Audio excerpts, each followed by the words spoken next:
দখল ও দূষণে মরতে বসেছে রাজধানী ঢাকার নদী ও খালগুলো। দিন দিন দখলের পরিমাণ বাড়তে থাকায় নদী রূপ নিয়েছে সরু খালে, আর খাল রূপান্তরিত হচ্ছে ডোবানালায়। এতে করে একদিকে যেমন দূষণের মাত্রা বাড়ছে, অন্যদিকে হুমকির মুখে পড়েছে ঢাকা ও ঢাকার মানুষ। পৃথিবীর ইতিহাসে সবচেয়ে সুন্দর শহর হওয়ার কথা ছিল রাজধানী ঢাকা, অথচ দুর্ভাগ্যের বিষয় এই যে রাজধানী ঢাকাকে দখল ও দূষণের কারণে সবচেয়ে নোংরা এবং বসবাসের অনুপযোগী বলে আখ্যায়িত করা হয়েছে। 400 বছরের পুরাতন এই প্রাচীন শহরে অসংখ্য খালবিল থাকলেও তা আজ বিলীনের পথে। রাজধানীর কল্যাণপুর খাল এটি। একসময় এই খাল কল্যাণপুর থেকে মিরপুরে গিয়ে তুরাগ নদীর সাথে সংযোগ থাকলেও এখন এই খাল নালায় পরিণত হয়েছে। ময়লা আবর্জনা আর পলিথিনে আটকে গেছে খালের চারদিক। সামান্য বৃষ্টি এলেই ময়লা নোংরা পানি উপচে উঠে আসছে রাস্তায়।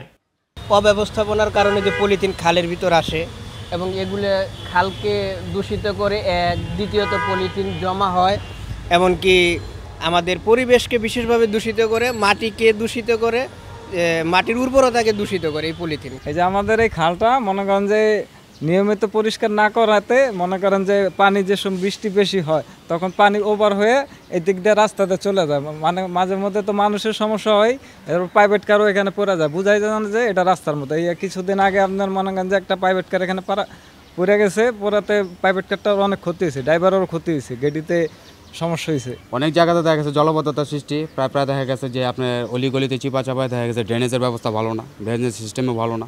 অতি অল্প বৃষ্টিতে দেখা গেছে পানিটা জমে যায়, যেটা আমরা দেখা গেছে ঢাকাতে চাকরি করতে এসে আমরা কর্মক্ষেত্রে এসে দেখি প্রায় প্রতিনিয়ত। আজকেও দেখতেছি বিভিন্ন জায়গাতে পানি জমে গেছে, আমাদেরও চলাচলের খুবই কষ্ট হইতেছে। এই যে কালভারটা, এই কালভারটার এই যে 3 নম্বর গেট কয় না, 3 নম্বর গেটে কিন্তু একটা কালভার আছে হাতারে। এই কালভারটা প্রায় মানুষের কয়, আমরা তো আর দেখছি না, তখন আইছি না।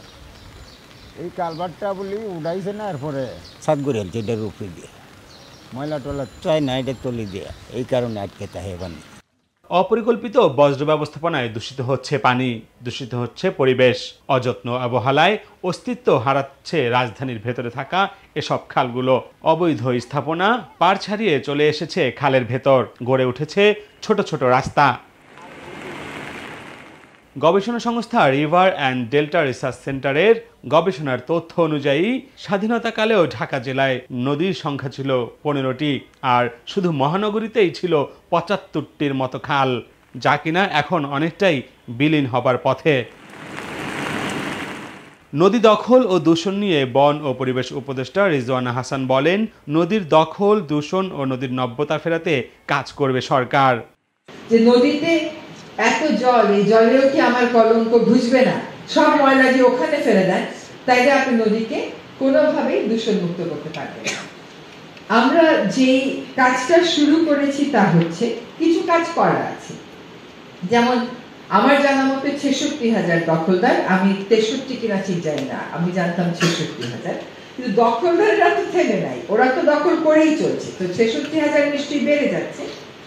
আমরা সকল বিভাগীয় কমিশনারকে নির্দেশনা দিয়েছি যে তারা আগামী 2 মাসের মধ্যে তাদের বিভাগে নদীগুলোকে দখল মুক্ত করার একটা কর্মপরিকল্পনা দেবে আমাদের।